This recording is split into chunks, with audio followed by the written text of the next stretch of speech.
Мен азыр могул китепти окуп атам. Ушул китептен өтө пайдалуу кыска бир үзүндү айтып берейин деп атам. Баарыңар билесиңер, айылда өскөн балдардын иммунитети, ден соолугу шаардагы тең туштарына караганда күчтүүрөөк болот. Ден соолугу жакшыраак болот. Мен өзүм мисалы айылда өскөм.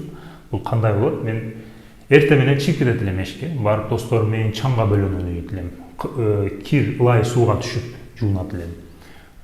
Курт кумурскаларды кармап, курбака, чегирткелерди кармап ойнойт элек. Ошондо эмне болот? Ошондо аларды кармаган сайын, ошол сууга түшкөн сайын, чаң жуткан сайын биздин организмибизге ар түрдүү микробтор кирет. Ал микробтор менен биздин иммунитет күрөшөт. Күн сайын ошол микробтор менен күрөшүп аткан иммунитет барган сайын күчөйт. Бул күн сайын тренировка кылган адамдын барган сайын күчөгөнүндөй эле. Ошо иммунитетти охранниктерге окшотсок болот. Ошол айылдык балдардын шаардагы тең туштарынын ата-энелери өтө этияттап чоңойтот. Аларды анча-мынча кир сууга түшүрбөйт, үстүң жаман болот дейт. Кир нерселерди карматпайт, жаныбарлардан узак кармайт.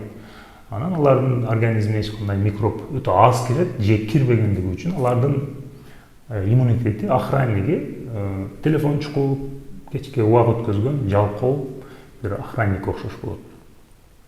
Бул жерде мындай сонун сөз айтыптыр да, баланын өнүгүүсүнө эң чоң тоскоол эмне бул дүйнөдө десе, өтө этият болуп, өтө коргоп чоңойткан ата-эне дептир да, сверхзаботливые родители дептир. Ушул өтө туура сөз. Эми муну силер билесиңер, бирок ушул нерсени биз мамлекеттер үчүн дагы айтсак болот экен. Канчалык бир мамлекеттин ичинде ызы-чуу болуп турса, бийликти критикалап турса, адамдар, коом же оппозиция, анан бийлик аларга жооп берсе, коомдук ар түрдүү темалар, коомдук талкууга түшүп, ар ким пикирлерин айтып, ушундай пикирлердин алыш-бериши болуп, ал өлкөнүн ичи монтип кайнап турса, ошончолук ошол мамлекеттин ичиндеги болуп аткан нерсени айылдык баланын организминде болуп аткан нерсеге окшотсок болот экен. Ал ошентип барган сайын ошол мамлекеттин иммунитети кийин келе турган абдан чоң кыйын абалдарга каршы иммунитети күчөйт экен. Ошенткен сайын ал бара-бара күчтүү бир өлкөгө айланып барат экен. Канчалык ошол нерселер жок болсо, канчалык өлкөнүн ичинде бир тынчтык болсо, мына биздин коңшу диктаторлор башкарган мамлекеттерди мисал берсек, ал жерлерге барсаңар тыптынч. Ал жерде эч ким пикир айтпайт, пикир айткандан коркушат. Кээ бир адамдар ошол өлкөлөргө барып алып, көчөлөр өтө таза экен, гүлдөр эгип коюптур, ушунчалык кооз экен деп суктанып келет. Бизге караганда өнүгүп кетиптир деп ойлошот. Чындыгында ошол нерсе, алар көргөн нерсе, ал өнүгүүнүн, стабилдүүлүктүн, тынчтыктын бир макети. Ал чындык эмес, ал жасалма бир нерсе. Себеби өзүңөр көрөсүңөр, алдыбыздагы жылдарда байкап тургула, бул дүйнөнүн табиятында тез-тез мындай чоң кризистер бар. Каракуулар бар. Каракуу деп мен мурдараак бир видео чыгаргам. Каракуулар булар күтүлбөгөн жерден келген абдан чоң окуялар. Кесепети абдан чоң болгон окуялар. Булар дүйнөлүк согуштар, Советтер биримдигинин кулашы, интернеттин келип чыгышы, 2008-жылы болгон дүйнөлүк кризис жана башка ошого окшогон дүйнөлүк деңгээлде абдан чоң окуяларды. Ошолор мындан ары, бул кишинин айтуусу боюнча, мындан ары барган сайын тез-тез келип баштайт. Ошондой окуялар келгенде, могул макет, тынчтыктын макети болгон диктаторлор башкарган өлкөлөр өтө оор абалда калып калат экен. Бул баягы шаарда өскөн баланын иммунитети даяр болбогондугу үчүн бир оору келгенде ага каршы туруштук бере албай калгандай эле, ошол мамлекеттер дагы ал окуяларга каршы туруштук бере албай калат экен, же абдан оор абалда калып калат экен, же ыдырап кетиши мүмкүн экен, же азыр бизге караганда озуп кетип аткандай сезилгени менен ошол окуялар келгенде артка карап, биздин кыйла артка түшүп калат экен. Бизге окшоп ушинтип турган мамлекеттер ошондой абалдардан чыгып кетүүсү оңоюраак болот экен. Ушул жөнүндө могул китепте жазылган. Бул бир ачканда эле баштан акырына окушуңар керек эмес.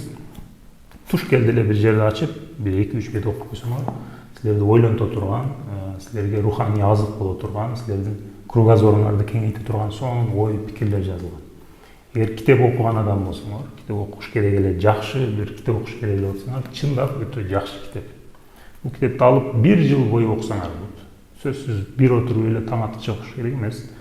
анча мынча бир ачып коесуңар, окуп коесуңар. Өтө сонун китеп, силерге ушуну сунуштайм. Мындан алдың ол китепти жазган. Бул жерде ошол каракууларды түшүндүрүп берген. Жана дүйнөлүк согуштардын экөөсүнүн тең алдында, мисалы, согуш башталардан мурда, даже 1 жыл, 1 ай, 2 ай мурда адамдар азыр андай дүйнөлүк согуш боло турган заман эмес. Андай замандар өтө артта калды. Мындан ары андай согуштар болбойт деп ойлогон экен. Экөөндө тең.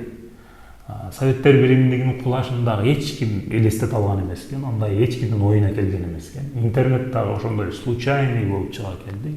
Дүйнөлүк кризистер дагы ошондой. Азыр дагы биз кантип ойлоп атабыз? Жок, андай болбойт деп атабыз туурабы? Ар нерсе болуп кетиши мүмкүн экен. Ошолор жөнүндө бул жерде айтып берип атат. Бул жерде ошондой окуялардан кантип өзүбүздү коргосок болот, ошолорго каршы кантип өзүбүздү даярдасак болот деген нерсе айтылат.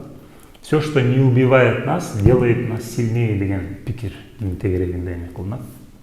Кээ бир адамдар атайлап өзүнө кичинекей дозада ошондой жана жаш баланын организмине кирген микробтой өзүнө психологический кичине ооруктарды, кыйынчылыктарды берет экен.